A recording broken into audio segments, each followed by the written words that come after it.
I think the two biggest influences on Midnight Mass that I can think of are both out of Stephen King's universe. I'm Trevor Macy, and this is Mike Flanagan. Our Midnight Mass is currently streaming on Netflix, and this is going to be laden with spoilers.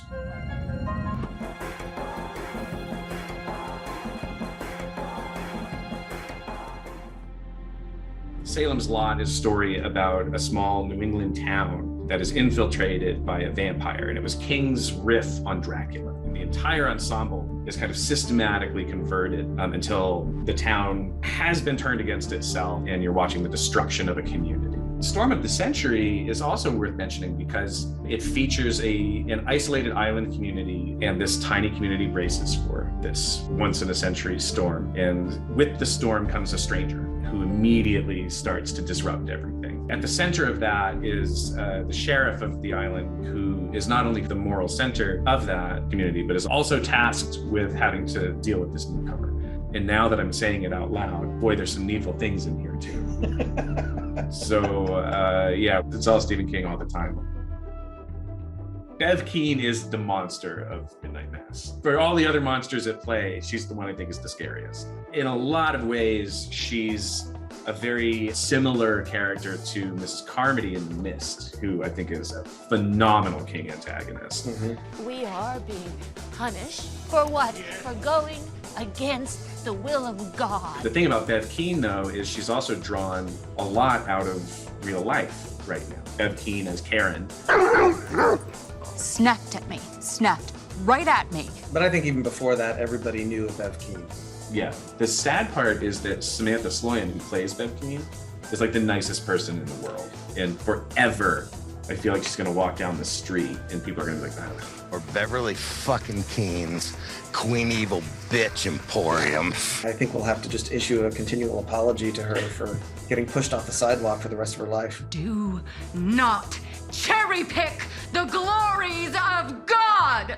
I was raised Catholic, so the Catholic iconography is very much kind of woven into my DNA and how I first saw the horror genre, because the scariest examples of horror that I can recall experiencing first in my life, I found in the Bible, where you have rivers of blood and angels coming to the door to slaughter children and pillars of fire and all sorts of horrors that are just baked into the Bible itself. As a young Catholic, that was incredibly impactful on me. I think Midnight Mass is not a vampire story in the traditional sense, because the vampire in our story is really representing fanaticism and fundamentalism.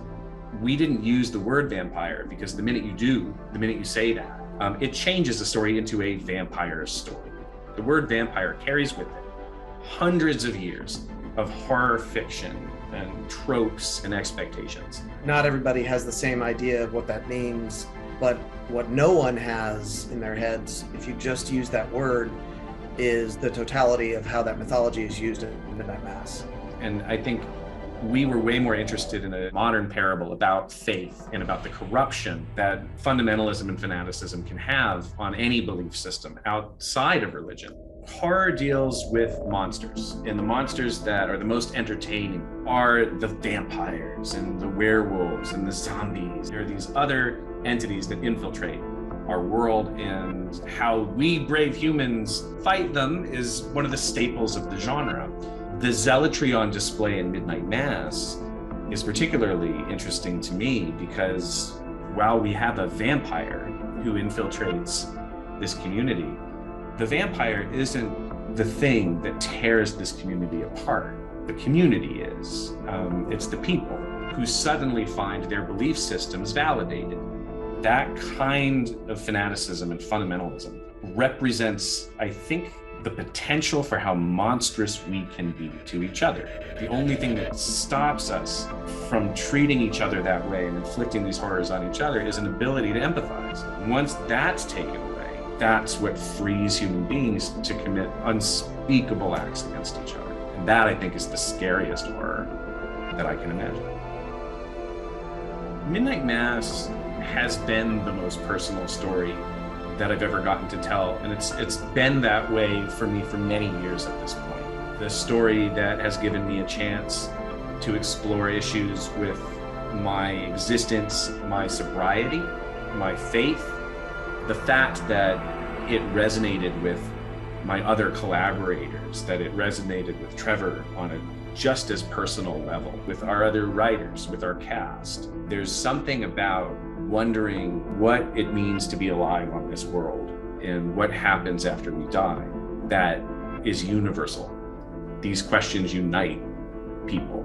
The body stops a cell at a time, but the brain keeps firing those neurons. Even though the answers to these questions divide people. I strongly suspect that the audience will make it theirs in the same way that I did and our cast did and our other writers did, even though it is Mike's most personal work. Thanks for watching Netflix Geeked. Midnight Mass is now streaming on Netflix.